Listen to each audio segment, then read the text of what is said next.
Salut, c'est Tania et c'est The Reconciliation Project. Aujourd'hui, on va parler de perfectionnisme.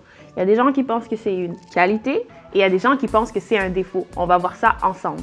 J'ai regardé un peu dans la documentation et j'ai vu 3 types de perfectionnisme. Le premier, perfectionnisme de valorisation. Le deuxième, perfectionnisme d'intégration. Et troisièmement, le perfectionnisme de contrôle. Voyons ça ensemble. Premièrement, il y a le perfectionnisme de valorisation.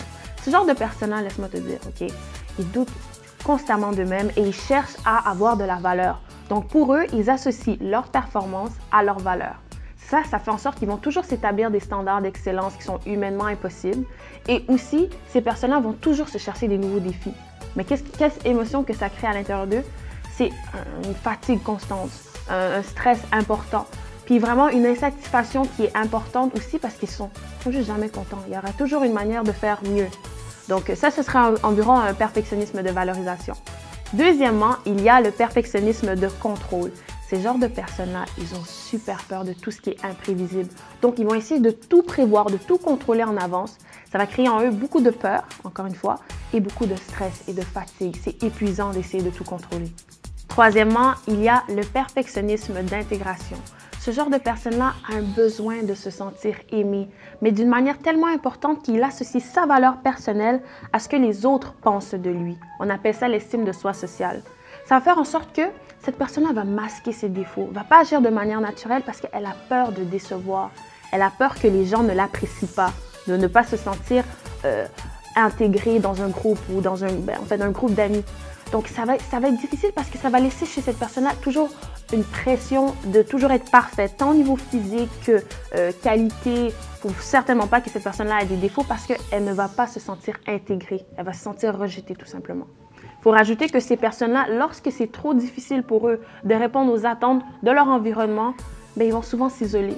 Ils vont préférer éviter toute interaction sociale parce qu'ils se disent « j'arrive pas à répondre à ce qu'on attend de moi, donc je préfère m'isoler pour ne pas vivre davantage de rejet ». Ce genre de personnes-là vont avoir des comportements d'approbation. Ça veut dire qu'ils ne vont jamais s'opposer.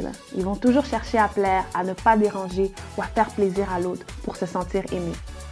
Donc, qu'est-ce qui peut engendrer le perfectionnisme chez quelqu'un? Regarde, il y a plusieurs raisons, mais si on y va là vraiment dans la racine, je peux voir 2 raisons. Le premier, à la maison, ça commence. Si tu as eu un parent qui était très exigeant envers toi, il y a de grandes chances que tu sois perfectionniste parce que toute ta vie, tu as cherché à plaire ou à répondre à des attentes envers toi qui étaient trop grandes. D'accord? Sinon, le deuxième, c'est qu'on vit dans une société qui a des standards d'excellence qui grandissent tout le temps. On s'entend? Mais c'est jamais facile de répondre à ces standards d'excellence au niveau physique, ces standards d'excellence au niveau de performance, au niveau scolaire. Donc, veux pas, ça crée en nous une mentalité de « je dois faire mieux » ou bien « je dois mieux paraître pour être aimé des autres ». On n'est jamais satisfait. Il y a toujours quelque chose de plus qu'on aurait pu faire. Ça crée en nous une pensée de perfectionnisme. Et là, tu te demandes, est-ce que le perfectionnisme peut être dangereux pour moi? La vérité, c'est oui. Oui, si tu es quelqu'un de vraiment très perfectionniste, parce que ça peut te rendre vulnérable à la dépression et à une faible estime de toi-même. Puis ça, on s'entend que ça, sous plusieurs égards, ça peut te nuire, tant au niveau professionnel, scolaire, relationnel et aussi spirituel.